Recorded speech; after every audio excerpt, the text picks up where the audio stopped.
할렐루야, 반갑습니다. 오늘이 벌써 네 번째 만남이네요. 네 번째 이제 강의를 시작할 텐데요. 오늘도 이렇게 가정신학교에 이렇게 참여하시고 이렇게 강의를 들어주시는 우리 모든 분들께 진실로 감사를 드립니다. 오늘은요, 여기 쓰인 것처럼 성경론에 대해서 좀 이렇게 잠시 공부를 좀 하려고 합니다. 제일 이제 중요한 것이 우리가 성경을 형성하는 어떤 요소들이 있는데 그 요소들이 이제 세 가지 단어가 이제 있는데 그 세 가지 단어를 조금 이렇게 공부를 좀 해보려고 합니다. 거의 첫째가 이제 계시라고 하는 이제 단어이죠. 이 계시가 성경을 형성하는 중요한 요소가 되겠고요. 그 다음에 영감이라고 하는 단어입니다. 이 영감이라는 단어가 또 성경을 형성하는 중요한 요소가 되고, 또 조명이라고 하는 이 단어가 성경을 형성하는 중요한 이제 요소가 됩니다. 그래서 이 세 가지 단어에 대해서 좀 이렇게 우리가 공부를 해보겠어요. 첫 번째 이제 이 계시의 문제인데요. 이 계시라고 그럴 때는 이 계시는 뭐 드러낸다라는 뜻을 가지고 있거든요. 그래서 이게 드러낸다라는 뜻을 가지고 있는 그 레벨라티오라고 하는 말에서 유래한 거거든요. 그래서 영어는 이 N자만 이거 붙은 겁니다. 레벨레이션이라고. 이 N자를 가리면 레벨라티오, 라틴어거든요. 여기서 온 말인데, 그래서 이건 뭔가 이렇게 드러낸다라는 뜻을 가지고 있어요. 그러니까 계시라고 하는 것은 하나님께서 이제 성경을 통해서 당신 자신을 드러내시고 당신의 거룩한 계획과 그 뜻을 이렇게 우리에게 이제 보여주시는 것을 의미한다라고 말씀드릴 수가 있습니다. 그러니까 이 성경이라는 계시가 쓰여진 것은 하나님이 어떤 분이신가 당신 스스로를 드러내 주시고, 그리고 어떤 일을 내가 하고 있다라는 것을 가르쳐 주는 것이고, 그리고 또 그것을 듣는 우리가 어떻게 해야 한다, 어떻게 해야 하기를 원하시는지 그런 것들을 보여주기 위해서 쓰신 것이라는 것을 우리가 이제 알 수 있게 됩니다. 그러니까 우리가 우리의 입장에서 하나님을 우리가 잘 알기 위해서는, 정말 제대로 이해하기 위해서는 하나님이 먼저 우리에게 계시 주셔야만 된다는 거죠. 하나님이 보여주시지 않는데 어떻게 우리가 하나님을 알고 하나님의 뜻을 알 수가 있겠어요? 그렇죠? 그래서 에스겔서 38장 23절에 보면 우리 하나님께서는 내 존대함과 내 거룩함을 나타내어서 그래서 나를 알게 하겠다는 말씀을 하시거든요. 그래서 당신 스스로 자신을 이렇게 드러내 주시겠다, 계시하시겠다라고 얘기하신단 말이죠. 그래서 성경은 바로 그러한 의미에서 하나님이 우리에게 보여주시는 계시 음성이 담긴 책이라는 것을 우리가 알 수 있습니다. 그러니까 성경만이 하나님의 계시의 말씀이다라고 하는 거죠. 그 성경 외에 그 어떤 것도 하나님의 계시의 말씀으로 우리가 인정할 수가 없는 거죠. 그래서 성경에 말하자면 계시가 완성된 이후에는 그 계시는 종결이 되었다는 거죠. 왜냐하면 성경의 완성이신 계시는 바로 예수 그리스도이시단 말이죠. 그러니까 예수 그리스도께서 오셔서 스스로 모든 것을 다 계시를 담아서 우리에게 성경을 통해서 주셨으니까 이제 모든 것은 이제 종결되었다라고 보는 겁니다. 그러니까 예수님 스스로가 모든 계시의 완성이시고 성취이시기 때문에 종결이 되었다라고 하는 거죠. 그것을 히브리서 이제 우리가 1장 2절에 보면은 그런 말씀을 하세요. 너희들이 옛날에 선지자들에게 이게 좀 보여주시고 얘기하셨던 거, 그 다음에 여러 부분과 여러 모양으로 우리 조상들에게 말씀하셨던 거. 그러니까 뭐 아브라함에서부터 이삭, 야곱, 12아들, 모세 다 모든 우리 조상들에게 이렇게 말씀하셨던 것, 이런 것들이 모든 것을 다 어디나 모든 것을 이 마지막에는 예수 그리스도라는 그 아들에게 마지막 그것을 담아서 말씀을 하셨다라고 하는 것입니다. 그러니까 아들인 그 말씀의 종결자라고 하는 사실을 밝히고 있는 거죠. 그러니까 예수 그리스도로서 그 계시는 완성되어 버린 거고, 이제 앞으로 누가 또 나 뭐 계시가 받았네 이러면은 그럼 예수님이 계시 종결이라는 것을 부정하는 입장이니까 그건 큰 위험한 일이죠. 얼마나 잘못된 일인지 모릅니다. 때로는 예전에는 뭐 하여튼 기도원이나 때는 신비주의 목사들이 뭐 내가 어저께 계시를 받았는데 이러면서 뭐 설교하고 뭐 이게 뭐 좀 그랬는데 하여튼 그런 것은 자기를 신비하고 뭐 특화하려고 하는 잘못된 행위거든요. 그런데 사람들은 또 그런 데 속아서 거기에 그렇게 모여서 그냥 아멘 아멘 그러고 있었으니 참 걱정스러운 일들이 많이 있었던 거죠. 자, 그러니까 계시는 예수 그리스도로 종결되었다, 끝났다라는 것을 꼭 기억하시고, 그러면 이 계시 중에는 이 계시에는 어떤 계시가들이 있느냐 하면은 이제 우리가 신학교에서는 대체적으로 이 세 가지를 구분해서 얘기를 합니다. 첫째 계시라고 하는 것은 자연 계시가 있죠. 자연 계시가 있습니다. 이러면 이제 로마서 1장 20절 여기 이제 이렇게 로마서 1장 20절에 이렇게 보면은 창세로부터 그의 보이지 아니하는 것들 곧 그의 영원하신 능력과 신성이 그 만드신 만물에 분명히 보여서 알게 된다라고 말씀하세요. 그러니까 하나님의 신성과 그 능력이 이 자연 안에 다 가득 차 있는 거죠. 그래서 여러분들이 이렇게 여행을 가서 뭐 좋은 산을 올라간다든지 또는 뭐 바다를 가서 이렇게 이 자연을 이렇게 내다보고 있으면 그때 느끼는 감정이 어떨까요? 굉장히 평온하고 행복하고 너무 즐겁지 않습니까? 그것을 같이 보는 사람끼리 너무나 행복하면서 야호 야호 그리고 소리 지르잖아요. 그러니까 그것이 그 자연 안에 누가 계시기 때문에 그 자연 안에 하나님이 계시가 하나님의 신성이 하나님의 그 위대하심과 그 능력이 거기 나타나 있기 때문에 자연만 들어가면 사람이 기쁠 수밖에 없는 거예요. 평온할 수밖에 없는 거예요. 그래서 그렇게 행복한 거예요. 아무리 기분이 나쁜 사람도 거기를 자연을 들어가면 거기서 하나님이 주시는 자연 계시를 만나게 되면 그냥 행복해지는 거예요. 마음이 바뀌어지는 거예요. 그래서 자연을 통해서 계시하신다라고 하는 것이 있고, 두 번째는 이제 특별 계시가 있죠. 특별 계시. 특별 계시는 뭐 누구겠어요? 예수님이죠. 예수님. 이 특별 계시는 예수님이라게 뭐 예수님이신데 그냥 성경이라고 쓰는 게 낫겠네요. 성경. 그러니까 성경을 통해서 모든 계시를 다 담아서 이렇게 보여주잖아요. 우리가 성경을 읽으면 그 하나님의 계시를 다 우리가 읽어볼 수가 있거든요. 그러니까 이 성경을 통해서 이제 계시를 하신다라고 하는 것이고, 그 다음에 이제 세 번째는 뭐 인격 계시라고 할 수가 있는데요. 인격 계시는 이건 이제 예수님이 실제로 이 땅에 오셔서 우리를 만났으니까 그죠? 인격적인 계시를 하는 거죠.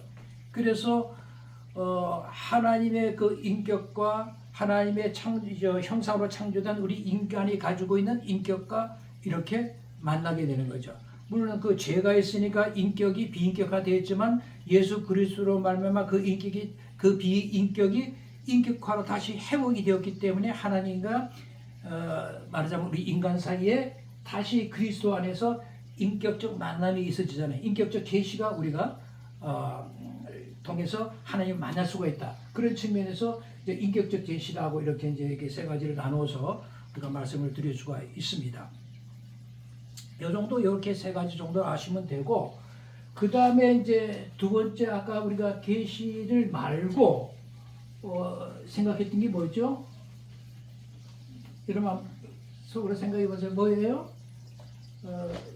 두 번째는 저기 영감이라고 그랬죠. 영감.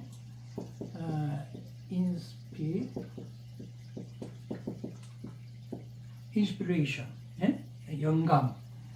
영감에 대한 얘기인데, 영감이라는 것은 하나님께서 우리에게 이제 성경을 주실 때, 하나님의 계시를 닮아서 주실 때의 그 과정에서 영감, 즉 인스피레이션이 이게 우리에게 개입이 되는 거죠.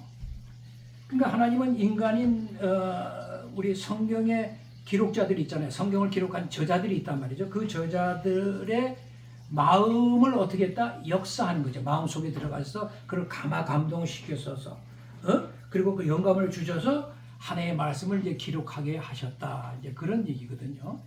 그런 점에서 성령님이 실제적인 성경의 저자다라고 이렇게 이제 우리가 말씀드릴 수가 있습니다. 그러나 성령님이 우리 속에 와서 그렇게 역사하신다고 하더라도 하나님께서 볼 때 우리 인간을 로봇으로 그냥 이렇게 불러주는 걸 기록하게 하신 게 아니에요. 그 각자 저자들마다 그 직업이 다 달랐고 생각하는 거, 또 배움의 지식의 차이도 있었고, 그리고 여러 가지 그들이 가지고 있는 개성도 다르고 열정도 다르고, 그런 것들을 그대로 사용하셔가지고 그렇게 해서 하나님의 영감을 통하여 조화롭게 했어서 성경을 기록하게 하신 것이거든요. 그러니까 로봇으로 이렇게 우리를 사용하신 게 아니에요. 그러니까 항상 저도 마찬가지잖아요. 저도 지금 이 시간에 말씀을 전할 때 제가 가지고 있는 생각, 마음, 저 열정 이런 것들을 성령께서 이렇게 영감을 주셔서 이렇게 조화롭게 하나 만들어서 이렇게 이제 전하게 하시는 것이란 말이죠.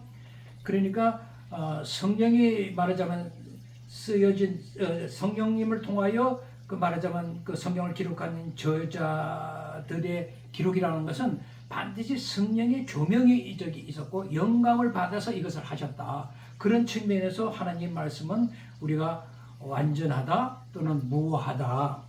그래서 우리는 신뢰할 수밖에 없다. 그렇게 얘기하는 거죠.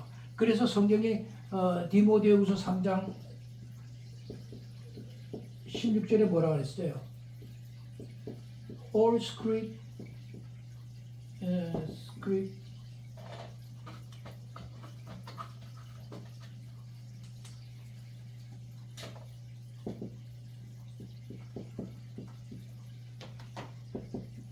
중요한 단어가 나오는데요. Inspired of God 이렇게 했어요. 모든 성경은 하나님의 인스피레이션. 이게 inspired. 그러니까 이 인스피레이션이 이제 통하여 이제 기록이 됐다라고 얘기하는 것입니다. 그러니까 이 fired라고 하는 단어가 뭐 여러분 이제 사전들 찾아보시면 알겠지만 뭐 공무시키는 거, 감화시키는 거, 뭐 영감 주다 뭐 이런 뜻도 있고 숨을 쉬게 한다. 이런 숨을 쉬게 하는 그런 뜻도 있어요. 그러니까 영감이라고 하는 것은 그러니까 숨을 쉰다라고 하는 것은 생명을 말하잖아요. 그죠? 그러니까 그게 굉장히 중요한데 여러분들이 그 창세기에서 우리 인간을 하나님께서 이렇게 지으실 때 어떻게 지으셨어요? 예? 그 하나님께서 우리에게 흙에다가 생기를 불어넣어서 사람으로 만드신 거 아니에요? 그죠? 생명이 됐다라고 하는데 여기에 이 생기라고 하는 이 말이 이 성경에는 이제 그 살아있는 호흡이라는 뜻인데 하나님의 호흡을 말한단 말이죠. 그러니까 이게 이제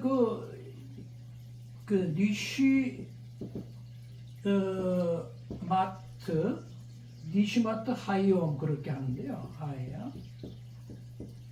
니시마트 하이옴이라고 썼는데, 그러니까 살아있는 그 호흡, 인스파이어드라고 하는 이런 의미가 들어있어요. 그러니까 하나님의 생명이 들어있으니까 하나님의 호흡, 하나님의 생기가 들어있는 그런 그 의미가 있는 거죠. 그런 점에서 영감받았다라고 하는 것은 굉장히 중요한 의미고 영감받지 않은 자가 성경을 기록할 수는 없는 거예요. 그러니까 성경은 왜냐하면 계시이기 때문에 반드시 하나님의 영감, 이것을 받은 자만이 기록할 수가 있는 거죠. 그래서 아까도 얘기했지만 계시라는 것은 예수 그리스도를 통하여 이제 완성된 계시는 끝이 났으니까 더불어서 영감 받는 이 일도 끝난 거죠. 더 이상 이것은 이제 필요로 하지 않습니다. 계시가 예수 그리스도로 종결되면서 영감이라는 것도 함께 종결이 되는 것입니다. 그런 이제 의미가 있지만 성경을 형성하는데 이 계시나 영감은 중요한 그런 요소로서 작용을 했다라고 하는 것을 이제 알 수가 있고, 그 다음에 이제 세 번째로 우리가 생각한 것이 뭐예요? 세 번째로 생각한 것이 이제 조명 아닙니까? 조명. 조명은 뭐 세 번째 조명.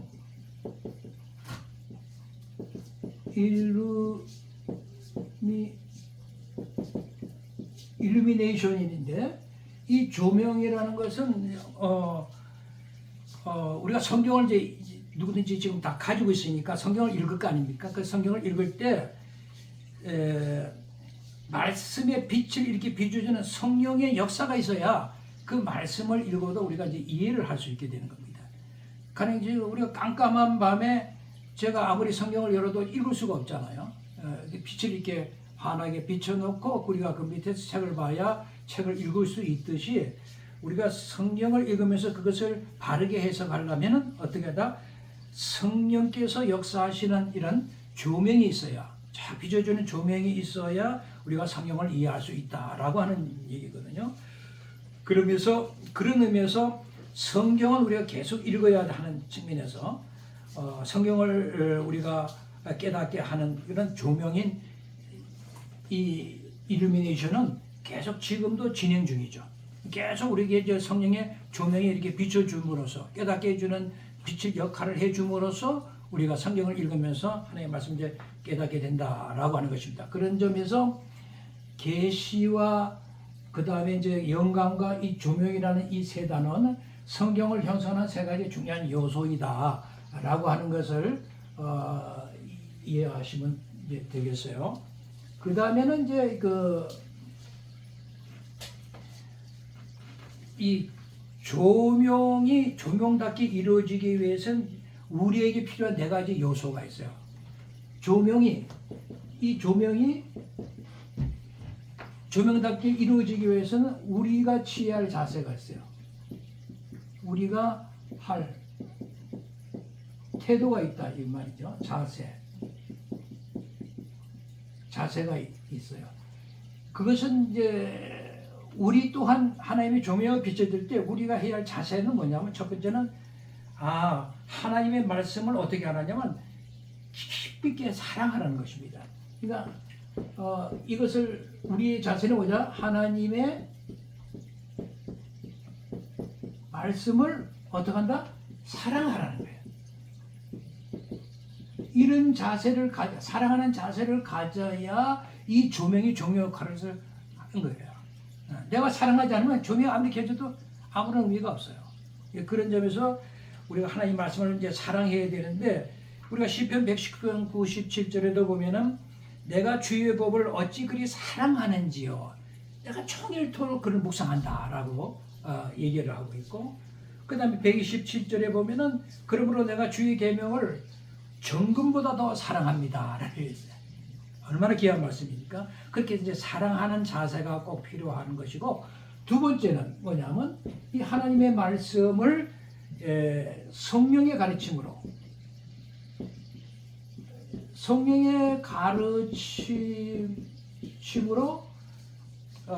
깨닫는 자세가 있어요. 깨닫는 자세. 그러니까 하나님의 말씀은 성령의 가르침을 통해서 우리가 깨닫는 자세가 완전히 필요하죠. 지 스스로 막 이렇게 연구한다고 해서 되는 것이 아니고 그래서 고린도전서 2장 12절 이하에 보면 사람의 지혜로 알지 아니한다. 오직 성령이 가르친 것으로 하니 신뢰한 것은 신뢰한 것으로 분별한다. 이렇게 말씀하고 있고요.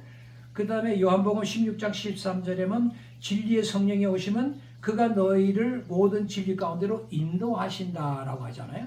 그런 점에서 성령의 가르침을 우리가 받는 이런 자세가 이제 꼭 필요하다라고 하는 것이고, 그 다음에 세 번째는 하나님 말씀을 좀 정확하게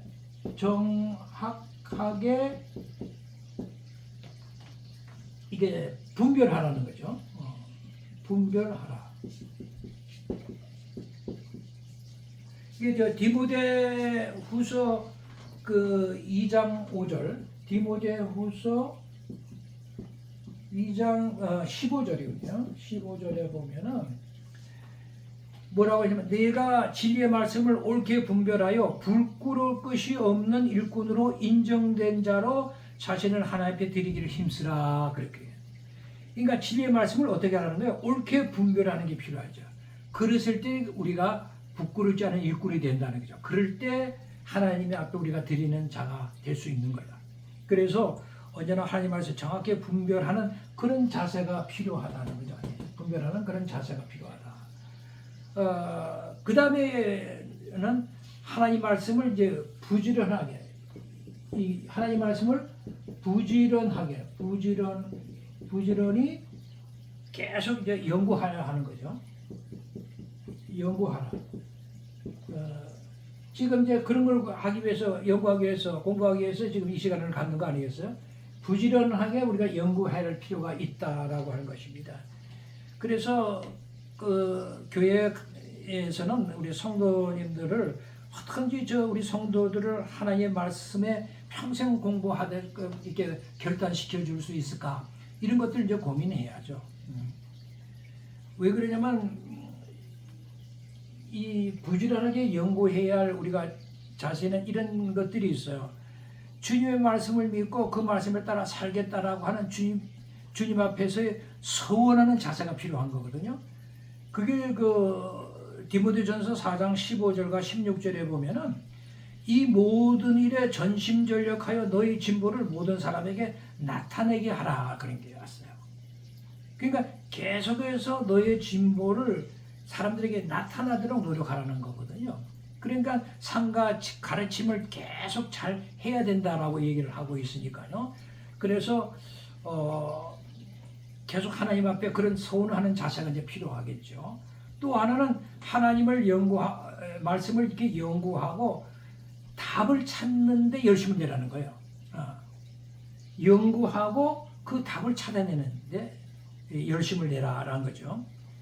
그게 이제 우리가 이제 뭡니까, 베레아 사람들을 사도 바울이 만났을 때, 그게 이제 사도행전 17장에 나오는데, 베레아 사람들을 만나 보니까 이 사람들은 자기가 데살로니가에 있어서 만났던 사람들보다 너무나 다르고 신사적이더라는 거죠.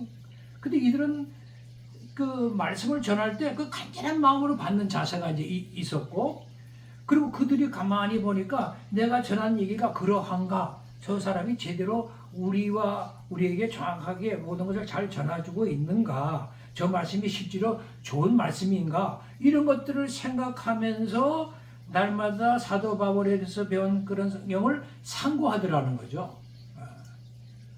그러니까 우리에게 주는 것은 하나님의 말씀을 이제 그렇게 베레아 사람처럼 연구하고 그 답을 찾는 열심을 내는 것이 얼마나 중요한가라는 것을 알 수가 있죠. 그러니까 베레아 사람들이요, 자기들이 처음 사도 바울한테 그런 복음을 들었을 때 이거 정말 낯선 거예요. 그 낯선 기독교 복음을 들을 때 무조건 그냥 믿습니다 이렇게 믿은 게 아니거든요. 그러니까 허튼 마음으로 또 받아들이고 싶지도 않았고 그들은요. 그래서 뭔가 진지하게 생각하고 고찰했단 말이죠. 그러고 난 후에 이제 받아들인 거거든요.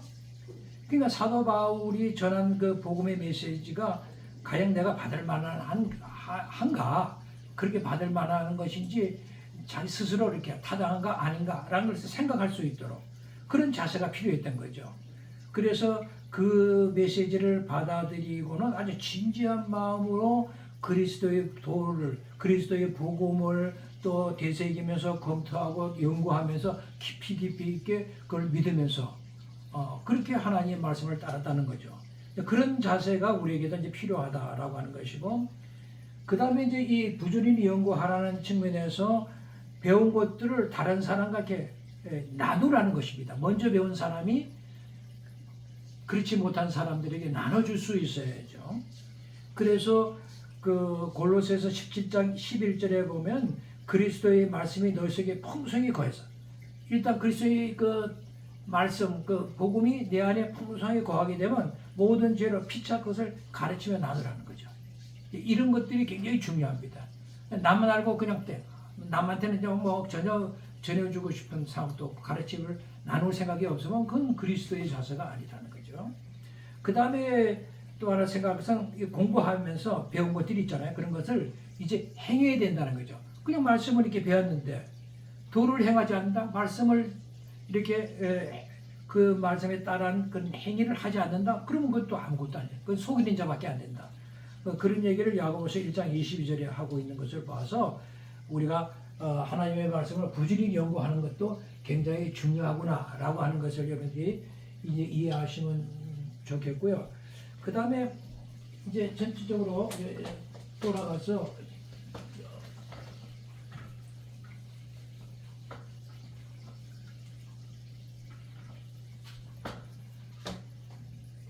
그 다음에 성경이 하나님의 말씀이라는 것을 우리가 어떻게 알 수 있는가? 성경이 하나님의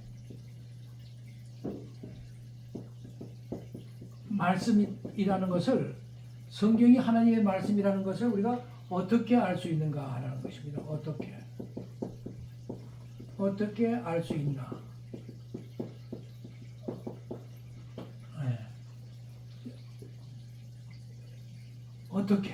어떻게 알 수 있나라고 하는 것입니다. 여기 이제 첫 번째는 이제 성경이 역사적 사실이라는 걸 증명하는 그런 그 외적인 증거를 가지고 있어요. 그러면 성경이 말하자면 역사적 사실성에 의하는 거죠. 역사적 사실성.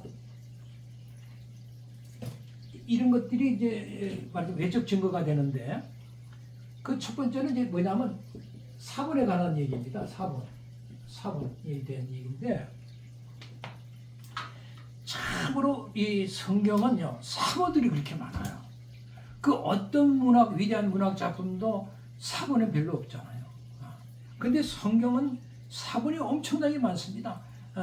신약 특히 원본, 그리고 이제 그 신약의 원본이 이제 다 사라졌으니까, 그 당시 이제 인쇄술이 발달되지 않은 파피루스라는 풀에다가 창호지 같이 만들어서 거기다 먹물 같은 걸 이렇게 썼기 때문에 금방 헤어지니까 자꾸 이제 계속 사본을 쓸 수밖에 없는데, 그 신약의 원본이 존재했을 때와 사본이 존재했을 때 기간이 굉장히 짧아요. 한 70년 세월밖에 안 지납니다. 그러니까 원본이 있고 한 70년이 사본이 있으니까 상당히 가깝잖아요. 그러니까 원본 그대로로 사본을 베껴 쓸 수가 있는 거죠.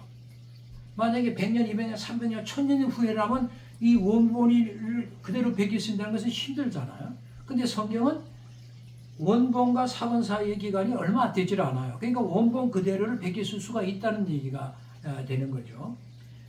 그리고 신약 성경만 해도 사본이 뭐 5,600개가 되니까요. 거기는 물론 이렇게 단편적인 이런 파피루스 이런 사본이 있고, 또는 텍스트로 된 그런 사본이 아주 굉장히 많고, 근데 하여튼 성경은 그렇게 많은 사본들을 가지고 있다라고 하는 점이 놀랍지 않습니까?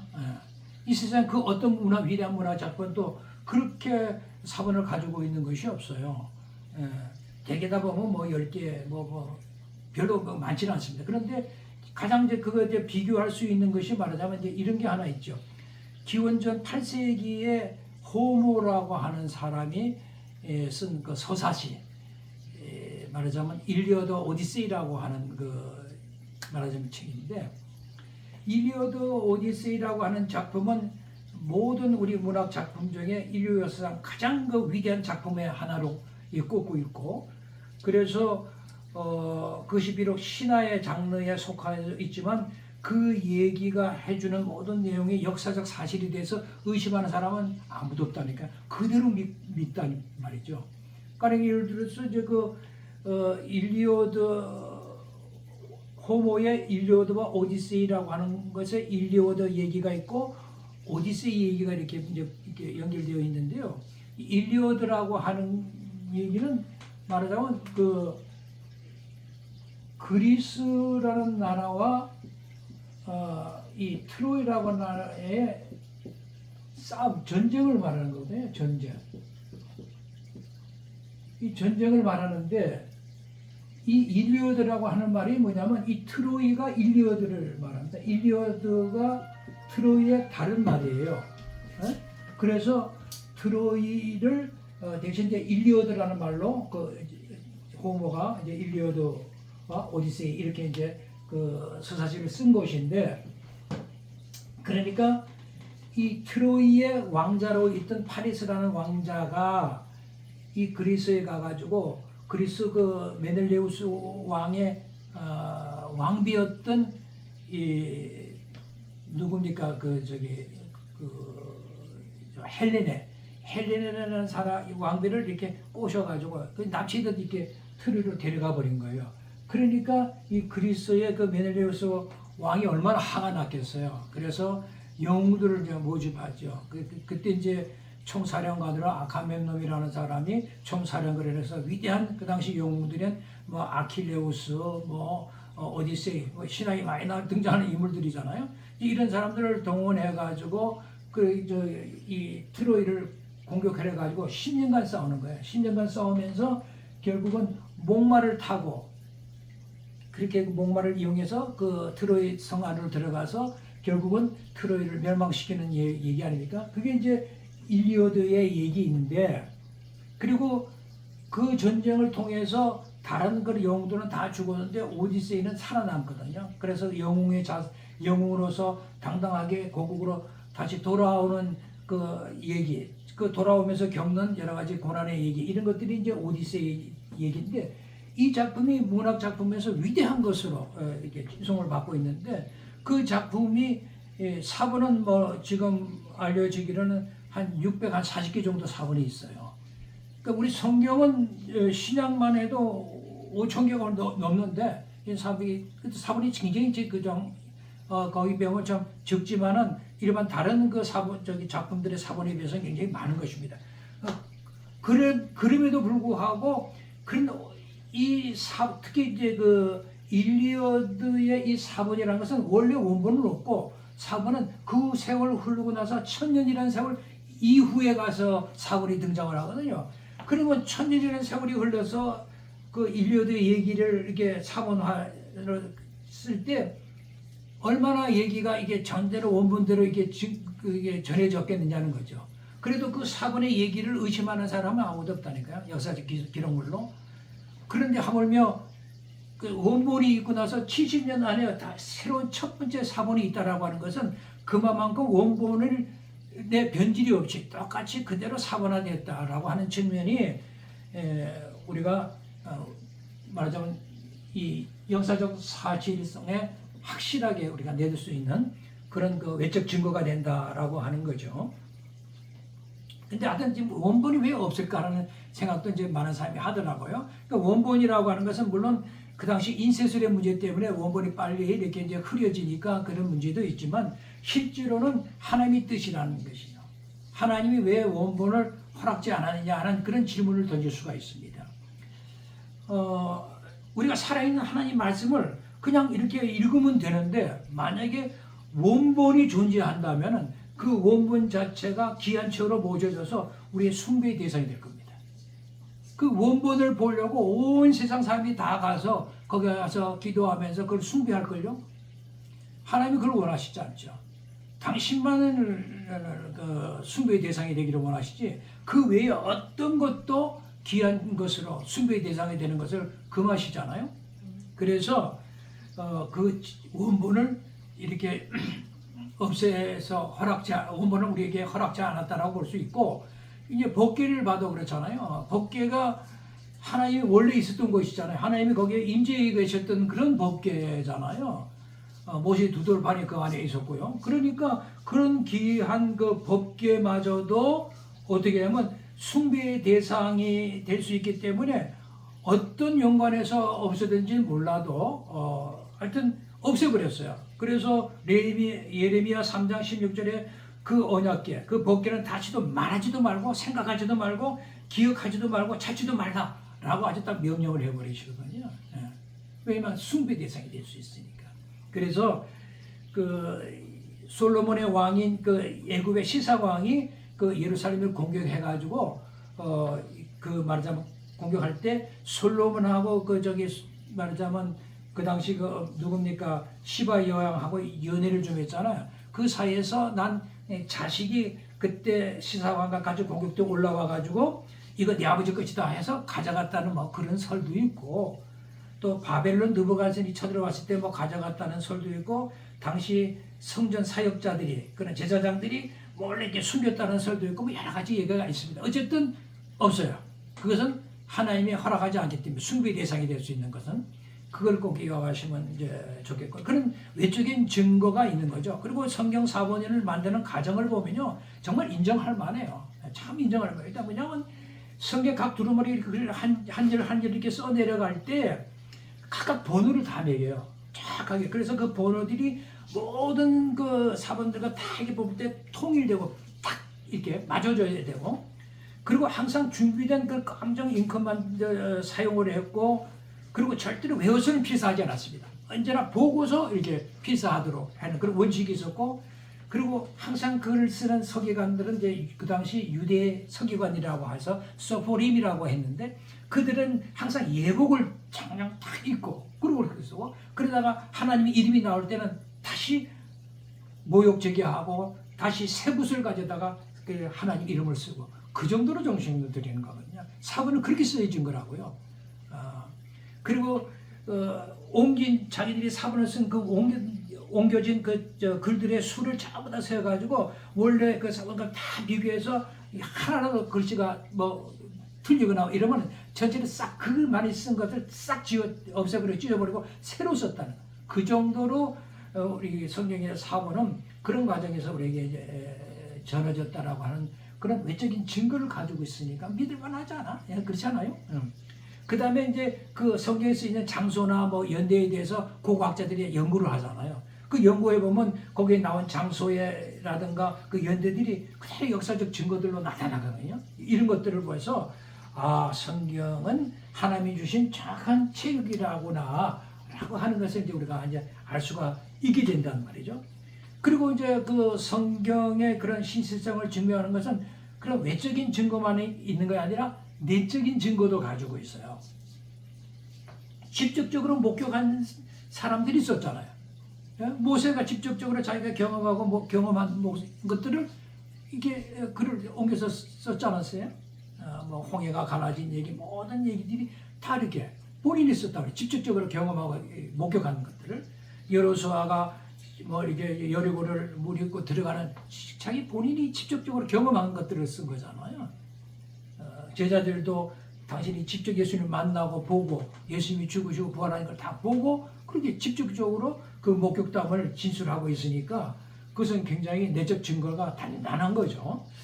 그리고 이제 성경 전체가 지난번에도 얘기했지만 1500년 동안에 40여 저자들에 의해서 그 저자들이 직업이 뭐 왕도 있고 소장농도 있고 시인들도 있고 목축하는 사람도 있고 어부도 있고 뭐 제사장들도 있고 목자들도 있고 하여튼 여러 그런 저자들 다양한 직업을 가진 사람들이 다양한 장소에서 한 곳에서 모여서 쓴 게 아니란 말이죠. 그렇게 쓰여진데도 그 주제가 일관성을 가지고 쫙 이렇게 보여주고 있고 그게 우리에게 신뢰감을 주죠.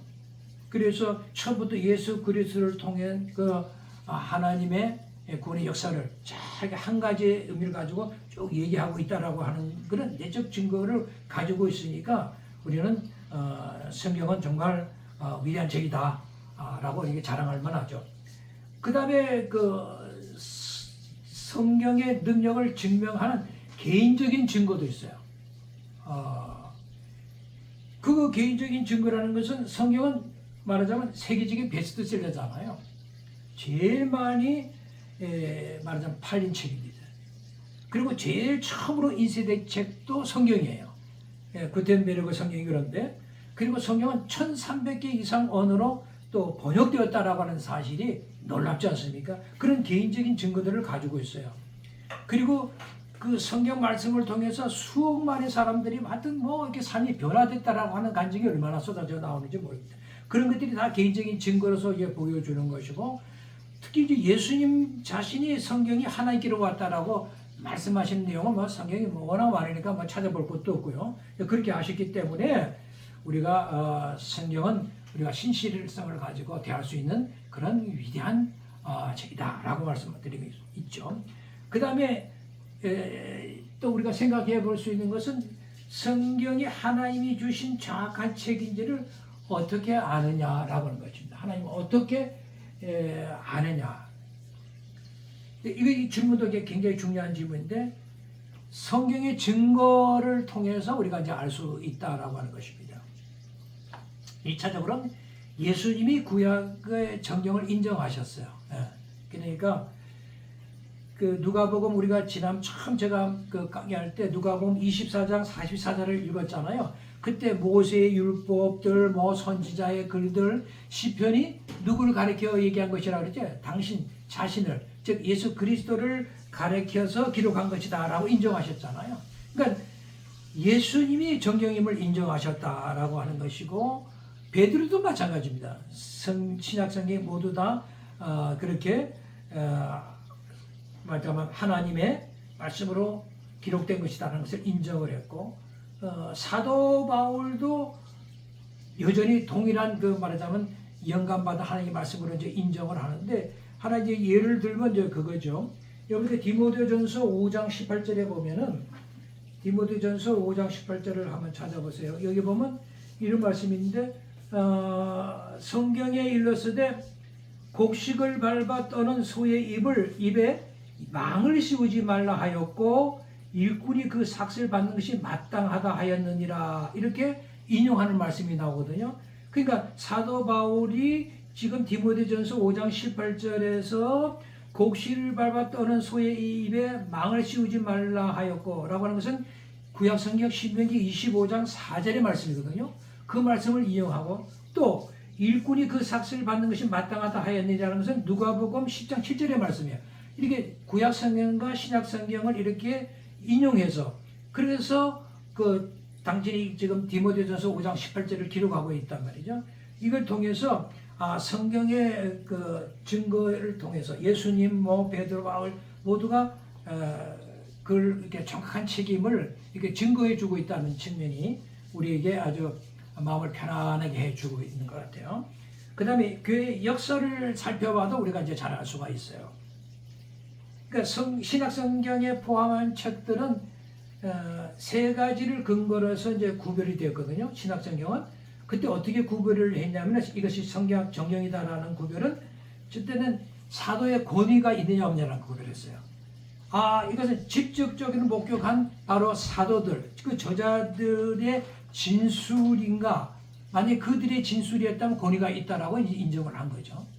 그러니까 사도 바울이 직접 편지 보낸 것들은 전부 다 권위를 가지고 있는 그런 하나의 말씀으로 이제 받아들이게 되는 것이고, 거기에 이제 진정한 하나님의 진리의 빛이 이렇게 드러나는 가르침이 있을 때, 그 이제 교회 역사가 그대로 이제 말하자면 하나님의 정말 성경이 하나님이 주신 정확한 책이라는 것을 그들은 이제 깨닫게 된 것이고, 그래서 교회에서는 구약 성경은 AD 90년에 얌리야 대회 때 그때 그 구약 성경책 39권을 최종 이렇게 낙찰을 하게 되고, 그 다음에 신약 성경은 AD 397년에 카르타고에서 종교를 하면서 27권 신약 성경을 정식으로 채택하는 이런 이제 과정을 겪거든요. 그렇게 해서 이것이 정말 하나님이 준 정확한 책이구나 하는 것을 우리에게 보여준다라고 볼 수가 있죠. 그러니까 성경의 증거를 통해서도 알 수 있고, 교회의 역사를 살펴보면 또 우리가 알 수 있고, 그 다음에 이제 그 하나님의 말씀이 이런 게 있어요. 푸른 마르고 꽃은 시들지만 하나님의 말씀은 영영이 서리라 라는 말씀이 있거든요. 시편 이사야 40장 그 8절의 말씀이네요. 그러니까 하나님이 말씀은 영영이 서리라. 그러니까 영원히 변치 않다는 얘기잖아요. 그러니까 하나님은 당신의 말씀은 영영이 서야 되기 때문에 절대로 변치 않게 하실 것이다. 절대 뭔가 말씀이 어떤 것은 빠지고 또는 잘못 전해도록 그대로 내버려 두지 않고 정확하게 하나님의 능력 안에서 영영이 서도록 하셨구나 라고 하는 것을 알 수가 있죠.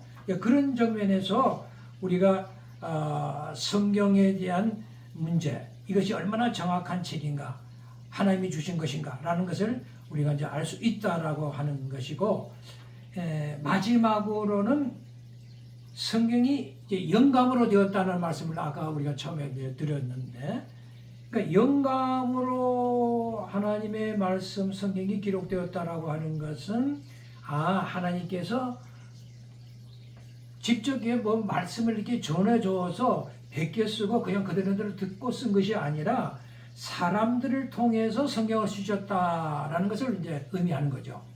영감을 주었다는 것은. 그러니까 그 글을 쓴 저자들의 생각이나 마음이나 열정이나 그 사람의 개성을 사용해 가지고 거기다가 영감을 주어서 그렇게 이제 쓰게 됐다라고 하는 거죠. 그러니까 보세요. 우리 사금서를 한번 열어보시면 마태복음 같은 경우는 예수님을 왕의 입장에서 쓰거든요. 그럼 다 똑같이 다른 그 저자들도 그런 똑같은 입장에서 써야 되는데 그렇지 않아요. 마태는 이 예수님 왕이시다라는 입장에서 이걸 쓴단 말이죠. 그 다음에 마가복음은 예수님은 종이시다라는 입장에서 또 쓰네요. 그리고 또 누가복음은 예수님은 종으로 오셔서 종으로서 일하기 위해서 오셨다라고 쓰시고 있고, 요한복음에 보면 예수님은 그분은 하나님이시다, 하나님의 입장에 쓰시거든요. 그러니까 그 각자 보고자 하는 예수님을, 하나님을 보는 입장의 관점에 따라서 다 다르게 쓰는데도 거기에는 각자의 성령이 역사하셔서 하나님의 뜻이 정확하게 각자 보는 입장에서 영감을 통하여 정확하게 성경이 하나님의 정확한 책이고 영감으로서 된 하나님의 귀한 책인가를 알 수가 있는 거 아니겠어요? 그래서 영감이라고 하는 것은 성령께서 저자가 되신다는 것을 또 의미하는 겁니다. 그러니까 영감이라는 것은 하나님이 사람을 통해서 성경을 주셨다는 의미 하나, 그 다음에 영감을 주셨다는 것은 성령께서 실제로 저자가 되신다. 두 가지 의미가 다 이제 들어있다는 것이죠. 그 다음에 영감이 주셨다라고 하는 것은 뭐냐면 하나님의 말씀이 우리에게 최종인 권위를 가지고 있다라는 것을 밝히시는 겁니다. 영감이야말로 정말 최고의 권위를 가지고 있는 거죠. 그러니까 영감을 이해하게 되면 성경에 대한 확신이 이렇게 커지잖아요.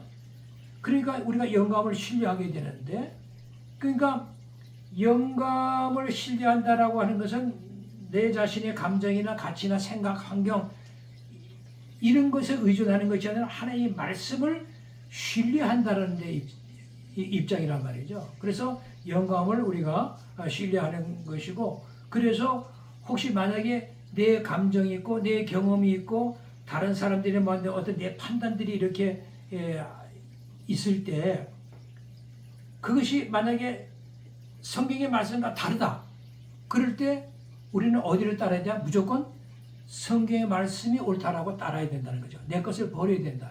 그런데 많은 경우에 제가 보면은 자기가 생각하고 있는 그런 잘못된 가르침을 마치 성경처럼 그렇게 동일한 권위에 넣고서 이렇게 얘기하는 사람들이 있어요. 그런 사람들은 정말 위험하죠. 그럴 때는 내가 하고 있는 내 감정, 내 경험, 내 판단 이런 것은 하나님 판단 앞에 다 내려놔야 되죠. 말씀 앞에서.